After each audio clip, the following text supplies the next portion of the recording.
kita berbeda. Dan di ini sama Suhail bin Amar. Itu kenyataan dari Suhail bin Amar.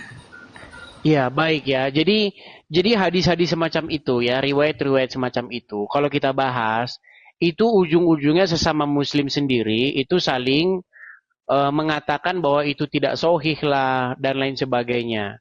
Jadi begini Kak Nara ya, begini. Ketika saya berdiskusi dengan umat Islam, membahas riwayat-riwayat yang seperti itu, Muhammad bin Abdullah dengan Muhammad dan lain sebagainya, masalah kirim surat menyurat, itu sesama muslim sendiri, itu mereka berdebat dan mengatakan riwayat-riwayat demikian itu dikatakan palsu dan lain sebagainya. Makanya sekarang pokok bahasan saya dengan orang Islam itu biar tidak menimbulkan perdebatan, langsung ke Quran saja. Karena apa? Karena kalau kita merujuk kepada hadis, orang-orang Islam sendiri banyak memalsu-malsukan hadis sekarang. Iya, walaupun sudah tertulis di dalam Sahih Bukhari, tertulis di dalam Sahih Muslim, orang Muslim yang malsu-malsuin. Makanya sekarang kita ke Quran saja, biar kita tidak berdebat lagi soal itu palsu atau tidak. Coba kalau ada dalam Al-Quran, apakah Muslim berani mengatakan itu palsu? Kan tidak. Tapi kalau dalam hadis, umat Muslim zaman sekarang sudah malsu-malsukan. Dengan gampangnya mengatakan itu palsu. Gimana kalau kita bahas di dalam Al-Quran saja? Ya, Abang, saya kan awam tentang saya Muslim, tapi saya nggak terlalu bisa baca Al-Quran. Kenapa saya ingin belajar sama Bang Adis TV? Karena saya tahu di sini Bang Adis TV kan juga awalnya Muslim ya. Makanya saya itu mendengar kayak macam kemarin ini, jujur Bang, berapa hari ini setelah saya tahu namanya Bang Adis itu, oh Bang Adis begini, itu saya ikutin terus Bang Adis sampai saya itu tidur itu, sampai saya dengar perdebatan Bang Adis kemarin dulu ya, kemarin saya dengar, saya nonton YouTube. Saya dengar terus Bang Adis itu berdebat sama Bang Suma. Jadi percakapan Bang Adis ini jujur ya, saya seorang Muslim, saya tidak masuk logika dengan percakapan Bang Suma dengan Bang Adis. Justru Bang Adis itu saya dengar, saya ikutin terus. Ini sumpah demi Allah Bang, saya ngikutin terus Bang Adis karena di otak saya itu logikanya masuk. Sedangkan gitu yang Bang, dikatakan... jadi saya selalu dan saya catat apa yang saya nonton tentang masalah Tuhan Kristus, terus saya nonton tentang masalah Bang Adis, gitu. Apa namanya, pengucapannya Bang Adis itu dalam logika saya masuk gitu. Makanya saya nonton terus, bahkan saya tadi nyari Bang, gimana caranya saya bisa bertanya sama Bang Adis ya masalah itu, tentang kayak Abang, aku baru tahu Abang, aku taunya Aisyah itu dinikahi sama Muhammad itu umur 13 tahun, bahkan adik saya juga mengatakan seperti itu. Nanti saya dengar dari Bang Adis kalau Aisyah itu dinikahi Nabi Muhammad itu nanti umur 6 tahun.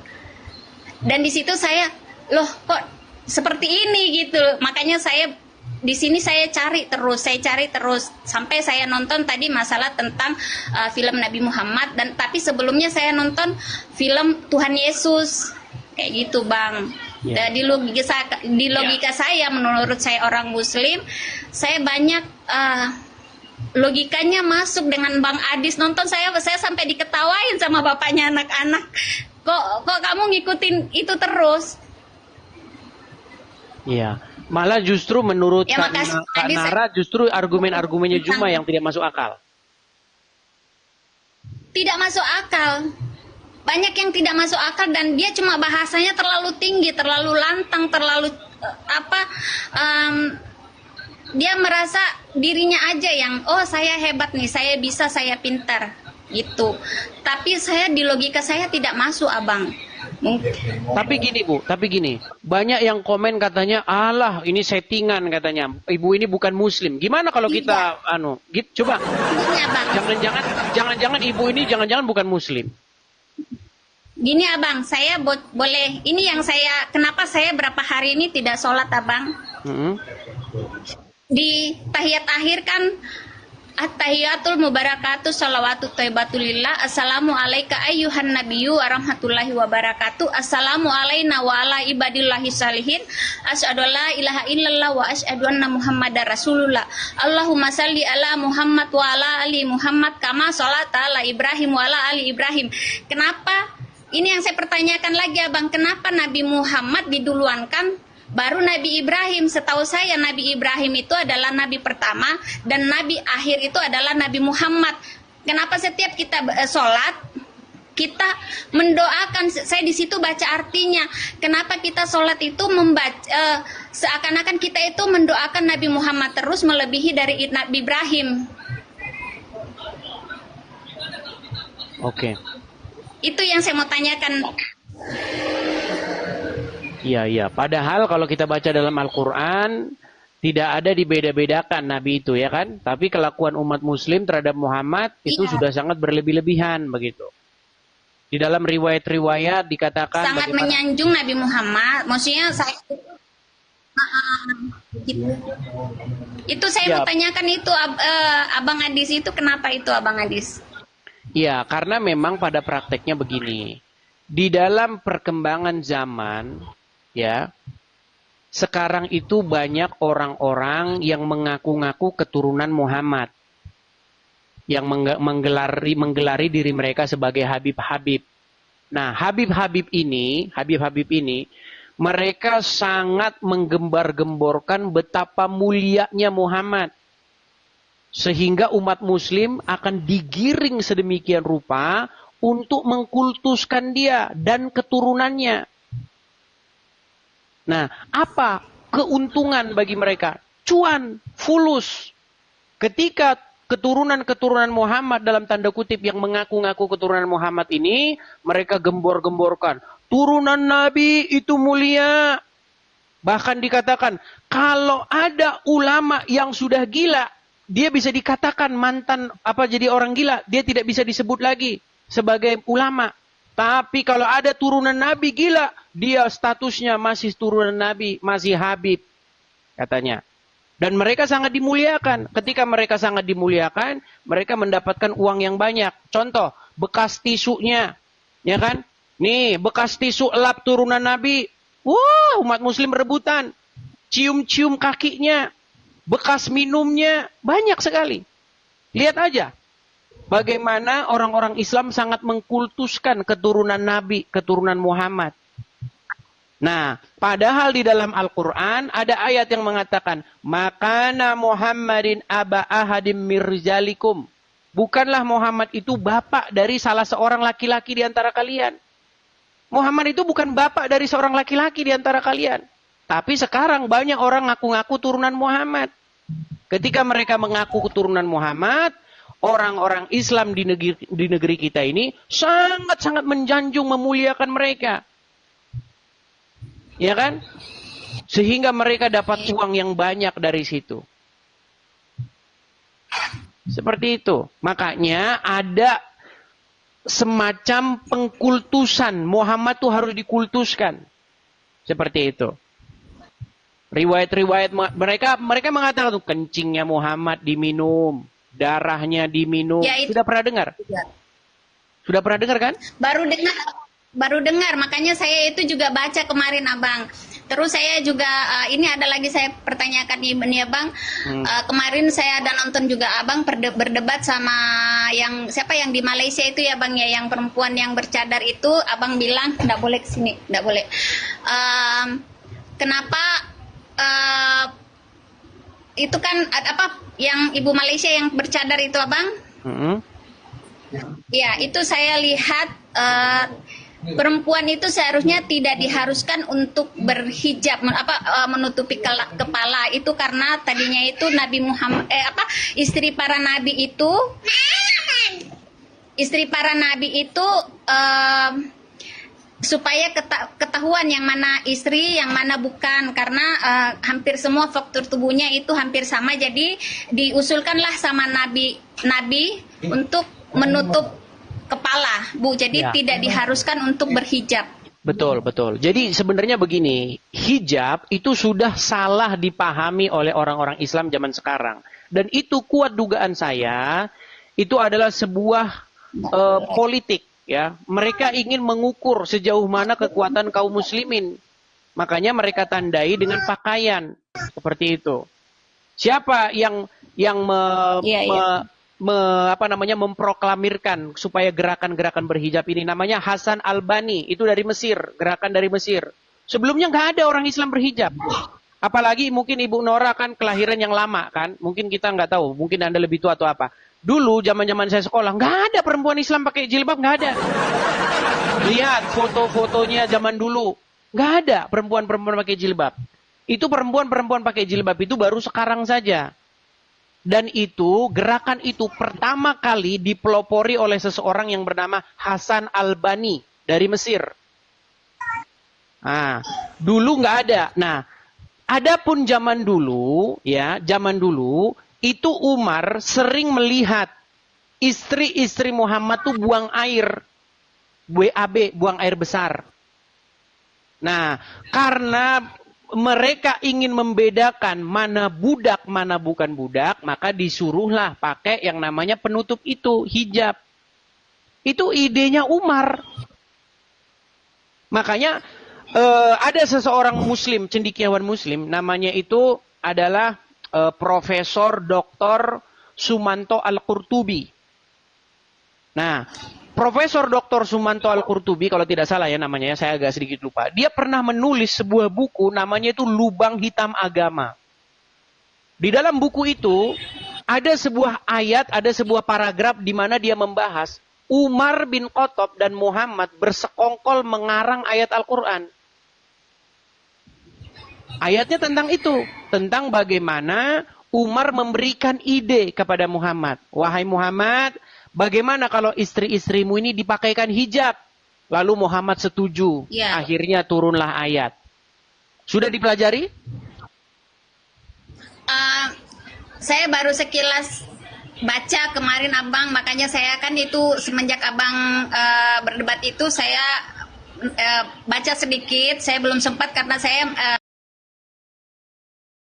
sempat kemarin kan nonton itu tentang Nabi Yesus, terus tentang Nabi Muhammad tadi saya nonton, tentang perdebatan Abang kemarin saya nonton sampai jam 4 itu karena seru ya berdebat di dalam room itu. Jadi saya pikir kan Abang Adi sama ibu-ibu ya berdebat sama Bang Suma, terus Bang Suma sama rekannya. Jadi saya nonton, kok saya logikanya kok saya tidak masuk dengan Bang Suma, tapi saya logikanya lebih masuk ke Bang Adis. Jadi saya pelajari di situ terus. Makanya saya ini Abang nulis banyak tentang masalah Nabi Muhammad dan di sini saya juga belajar masalah tentang Tuhan Yesus gitu, Abang.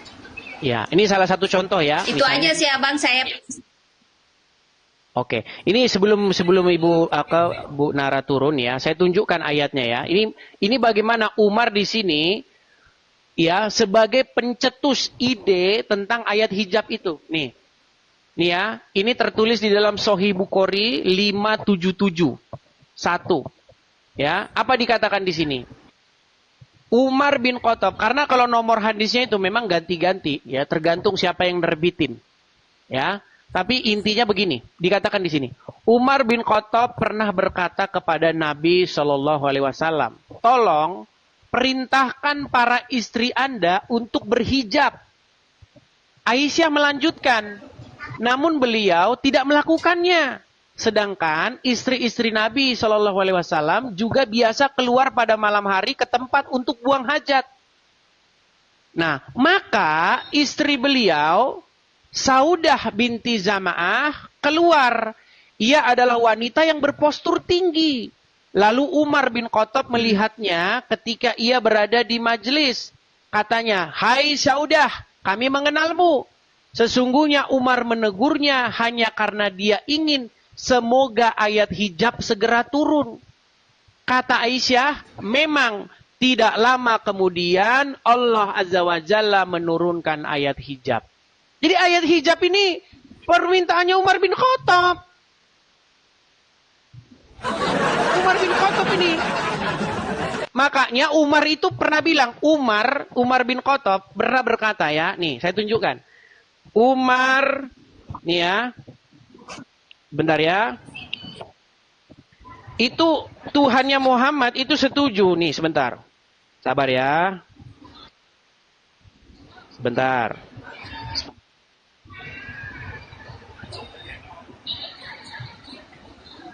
Kita tampilkan ya.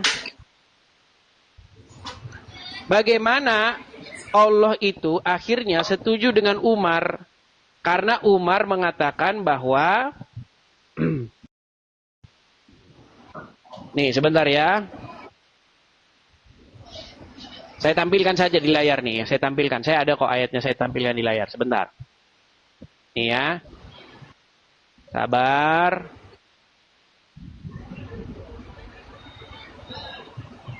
Sebentar ya teman-teman ya.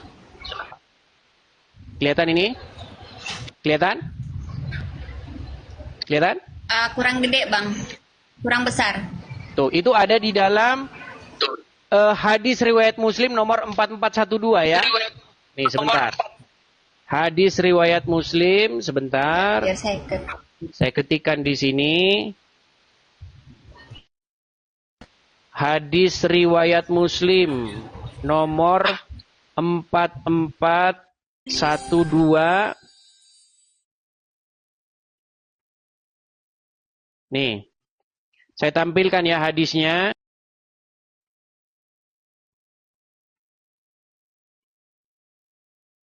Waduh, terpental ibu tadi. Terpental. Nah ini teman-teman ya, kelihatan ya.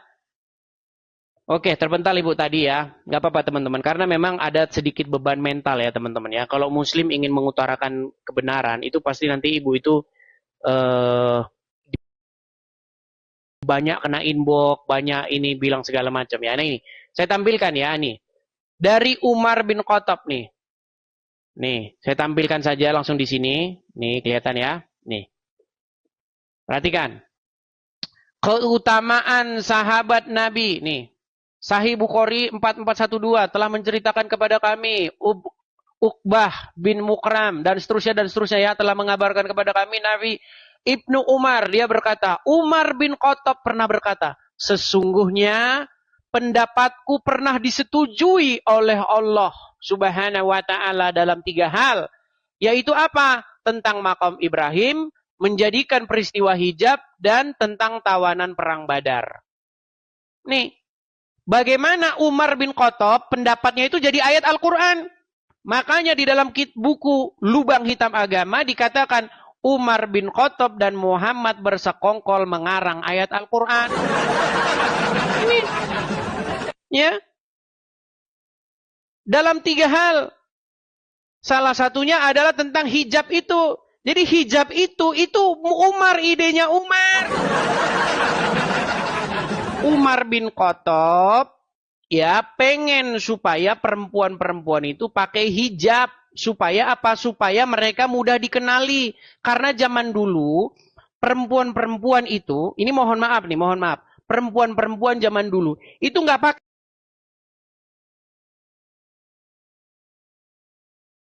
perempuan budak. Jadi kelihatan atasnya.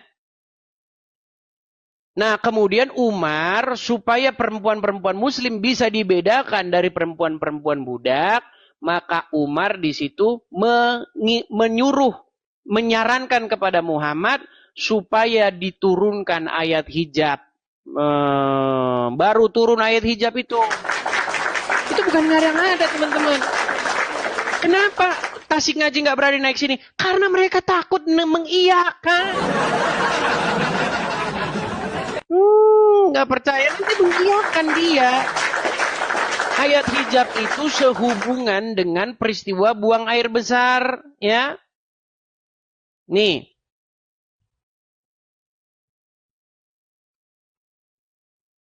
Jadi peristiwa hijab yang kalian bangga-banggakan, pakai hijab. Itu adalah tentang bagaimana supaya wanita-wanita itu dikenali. Itu pakaian-pakaian yang dipakai untuk buang hajat. Nih. Perhatikan, saya tampilkan lagi nih.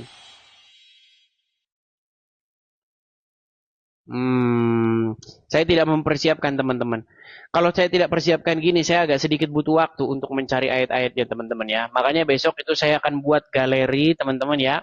Galeri untuk menunjukkan ayat-ayatnya supaya kita tidak bolak-balik ya. Nih, saya tampilkan ini udah ketemu nih, untung langsung ketemu. Biasanya agak lama saya kalau nyari teman-teman. Nih ya, perhatikan nih teman-teman. Lihat. Sebentar, masih agak buram. Nih ayat hijab ya. Sabar. Agak buram teman-teman. Waduh. Ini kenapa ini tidak? Oke, sekarang sudah fokus nih. Telah menceritakan kepada kami Ishak, telah mengabarkan kepada kami Yakub bin Ibrahim dan seterusnya dan seterusnya dan seterusnya. Telah mengabarkan kepadaku Urwah bin Az-Zubair bahwa Aisyah pernah berkata ya, Umar bin Khattab pernah berkata kepada Nabi, tolong perintahkan para istri Anda untuk berhijab. Aisyah melanjutkan, namun beliau tidak melakukannya. Sedang istri-istri Nabi SAW juga biasa keluar pada malam hari untuk boker. Oh, mohon maaf nih, buang hajat. Ya, untuk buang hajat. Maka istri beliau, Saudah binti Zama'ah keluar. Ia adalah wanita yang berpostur tinggi. Lalu Umar bin Khattab melihatnya ketika ia berada di majelis. Katanya, hai Saudah, kami mengenalimu. Sesungguhnya Umar menegurnya hanya karena dia ingin semoga ayat hijab segera turun. Kata Aisyah, memang tidak lama kemudian Allah Azza wa Jalla menurunkan ayat hijab. Jadi ayat hijab ini adalah desakan dari Umar bin Khattab. Ya, Umar bin Khattab ini, makanya ada hadis yang lain mengatakan Allah setuju kepadaku dalam 3 hal. Allah setuju sama Umar bin Khattab. Jadi kalau ada orang Islam bilang, lihat Paulus katanya mengarang-ngarang kitab suci, bilang Umar bin Khattab ngarang kitab suci malah dijadikan kitab suci. Gitu. Ketika ada orang Muslim bilang, ini